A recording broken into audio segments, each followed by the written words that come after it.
Need to affix a couple of wires for my capacitor. Also, already been using it from this and should still be okay. So what I'm going to do is I'm going to run it on the bottom, across the bottom, and I'm going to bring it to the front of the quad.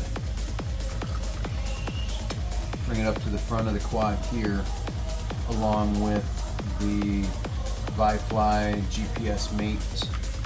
I'm gonna, that's another piece of plastic, nope, not there. Another piece of plastic I'm gonna try and make real quick is one that holds the capacitor, I guess probably this way somehow, and the Wi-Fi. I think that's it, because what else needed to go up there? Was there something else that went up there? No, that's it now, right? Yes. Okay. Brain fog. Okay. Let's just have a couple of longer used wires here that I trimmed off. Plenty. I was thinking about doing one black and one white to differentiate the hot and cold, but these ones that I cut off of the old motors are a little too short. So what I've done in the past is I've got little tiny shrink tubes of different color, and I've taken a little tiny bit of the red and put it on the red at the other end, or on the positive on the other end, so that I know which one's which when it goes under the board and things get messed up. I don't put anything over the board.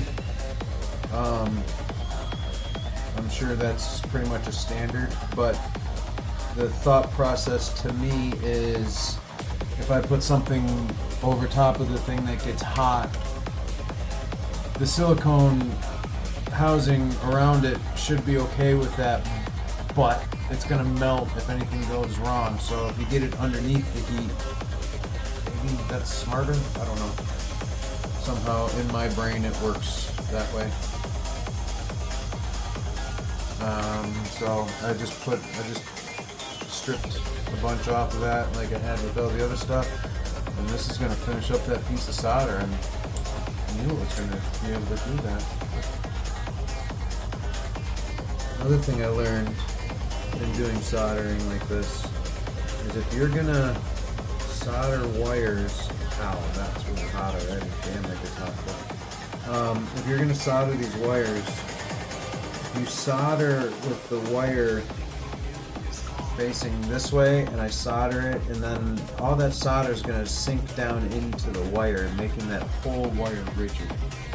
So if you solder with the wire kind of pointing down a little bit, the solder tends to want to come towards the end. It also gives a little bit more at the point where you want the solder to be, and it doesn't roll back up into the actual silicone. So now I've got a nice easy bend going on right there, where if I did it this way, this could be completely hard all the way down to a good quarter inch or so into the, you can't even see it because it's stupid thing. It could get all the way down into about here, and you wouldn't be able to easily manipulate this wire, and it would snap or it would bend and you would break it because of an impact or something to that.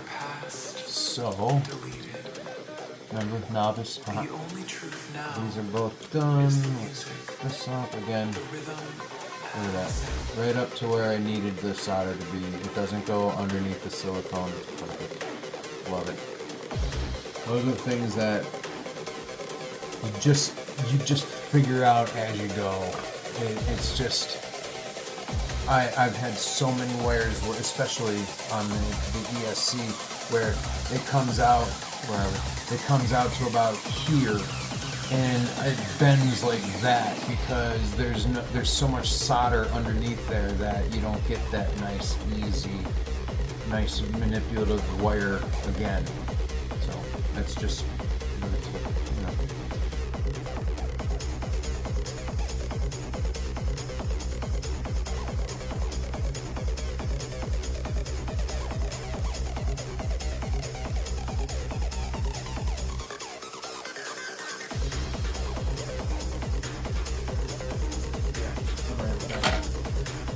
Like I said, I'm going to put a little bit of red on this just so that I can differentiate it.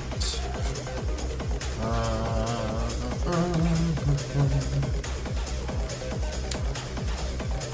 actually going to do 2 of them just to have it ready for when I trim it. Put that one on and leave it there.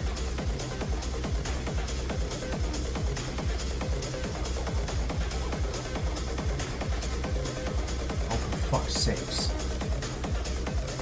How? Oh.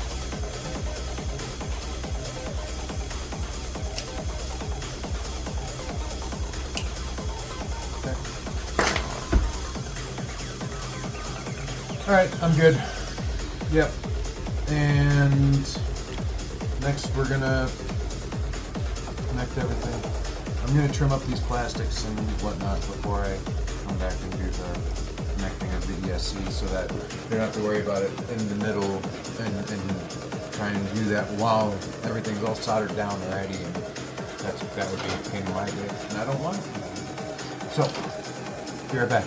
All right. Fly it out. Yeah, that's what we need. Fly it out.